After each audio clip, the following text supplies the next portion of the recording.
Assalamualaikum warahmatullahi wabarakatuh. Anak-anakku kelas 7A dan 7B, kita bertemu lagi kali ini pada materi fikih. Sebelum kita mulai pembelajaran seperti biasa, marilah kita bersama-sama membaca basmalah. Semoga pembelajaran kali ini dapat berjalan dengan lancar. Bismillahirrahmanirrahim. Terima kasih. Langsung saja untuk pertemuan kedua ini kita akan melanjutkan materi yang kemarin. Kemarin kita sudah mempelajari pengertian toharoh dan perbedaan antara najis dan hadas. Untuk mengingat dulu, untuk melanjutkan materi kali ini perlu diingat dulu pengertian dari najis dan hadas kemarin. Ya, catatannya juga tetap disiapkan. Pengertian dari najis ya kemarin sudah dijelaskan. Najis adalah kotoran. Secara istilah suatu benda yang kotor yang menyebabkan tidak sahnya melakukan suatu ibadah. Jadi suatu benda yang kotor.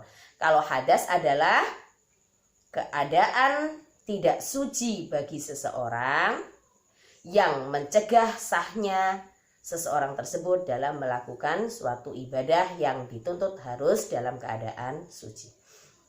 Pada materi kali ini kita akan melanjutkan ke macam-macam. Ya, yang pertama macam-macam najis terlebih dahulu.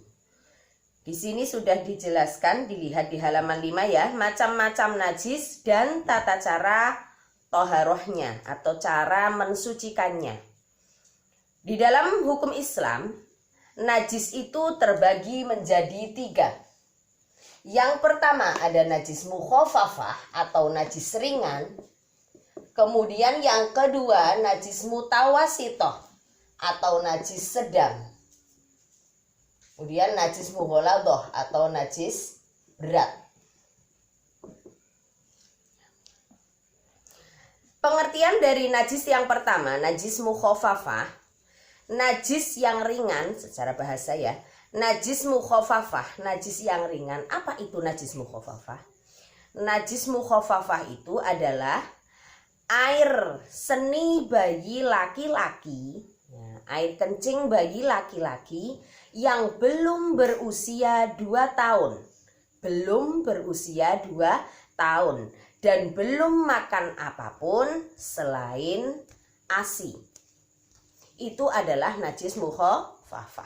Jadi sekali lagi najis mukhafafah adalah ya contohnya najis mukhafafah ya. Najis mukhafafah itu adalah air kencing bayi laki-laki. Diingat-ingat di sini harus bayi laki-laki yang belum berusia 2 tahun dan belum makan apapun selain ASI. Maka kencing bayi laki-laki tersebut dihukumi najis mukhafafah atau najis ringan.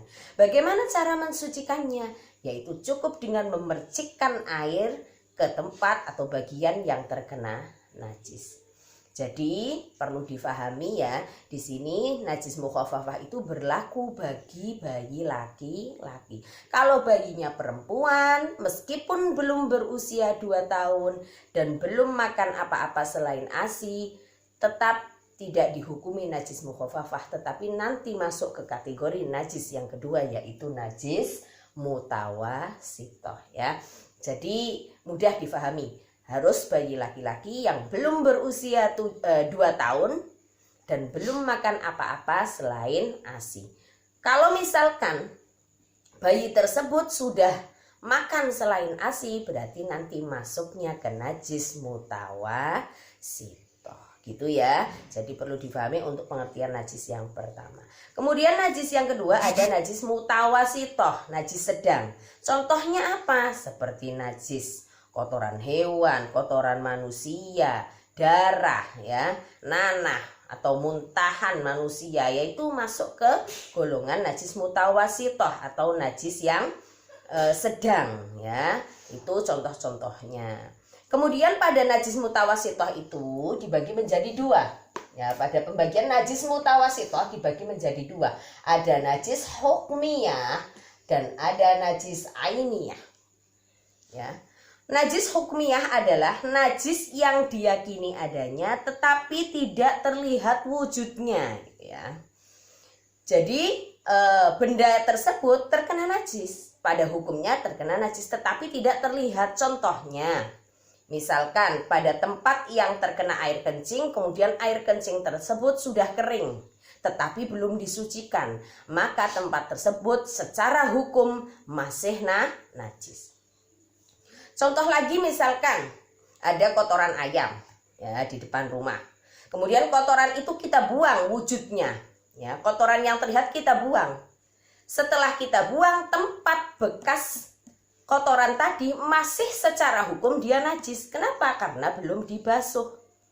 Ya, belum disiram pakai air, belum disucikan. Itu namanya hukmiyah. Jadi tidak terlihat. Ya, tidak terlihat, itu namanya najis hukmiyah. Bagian yang kedua pada najis mutawasitoh ada najis ainiyah di halaman 6. Silahkan dibuka. Najis ainiyah. Najis ainiyah itu apa? Najis yang terlihat wujudnya, ya. Bisa terlihat wujudnya, baik rasanya maupun baunya terlihat, ya, terlihat jelas najis. Itu namanya najis ainiyah. Jadi secara mata terlihat. Contohnya tadi, ya, seperti kotoran hewan, ya, kotoran hewan yang terlihat itu namanya najis ainiyah. Ya. Bagaimana cara mensucikannya? Ya, harus dibuang, tidak terlihat. Kemudian bekasnya juga harus disucikan, maka tempat itu menjadi suci. Itu najis ainiyah. Jadi sudah hilang bau, rasa maupun warnanya tidak terlihat dan sudah disucikan. Itu najis ainiyah. Jadi sekali lagi saya ulang, najis mutawasitoh terbagi menjadi dua. Yang pertama najis hukmiyah. Najis hukmiyah itu adalah najis yang tidak terlihat. Ya, kemudian kalau najis ainiyah, najisnya terlihat. Ya, bisa difahami. Kemudian pembagian najis yang ketiga ada najis mughaladhah. Najis mughaladhah itu najis yang berat. Apa contohnya? Najis yang berat adalah najis yang bersumber dari kotoran anjing, kotoran babi, ya itu ya.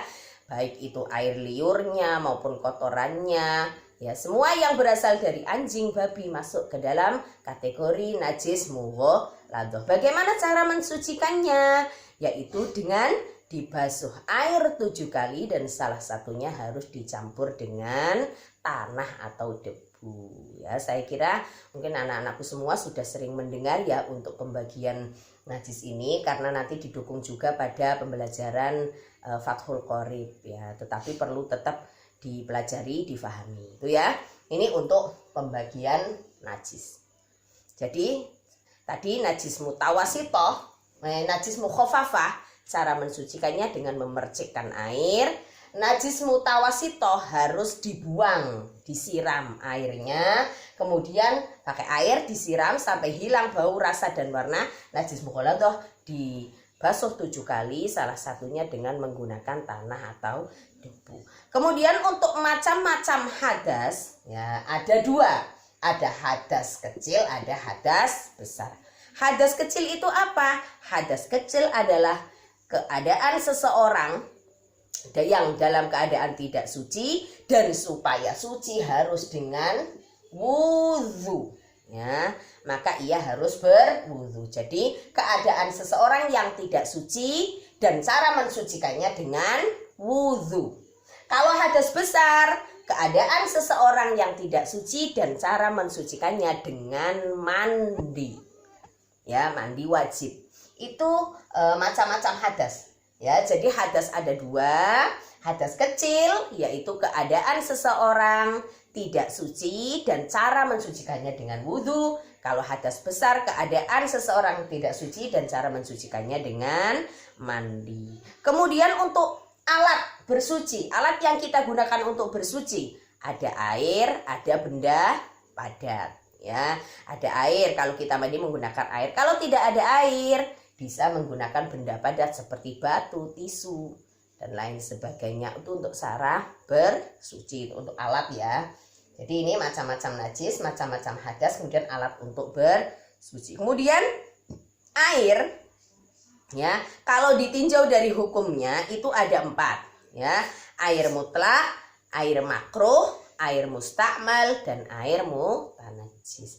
Itu saja dulu yang bisa saya sampaikan. Nanti untuk lebih jelasnya kita lanjutkan di pertemuan yang akan datang. Seperti biasa, silahkan dirangkum materi yang sudah saya sampaikan, dan hari Selasa harus dikumpulkan, akan saya nilai.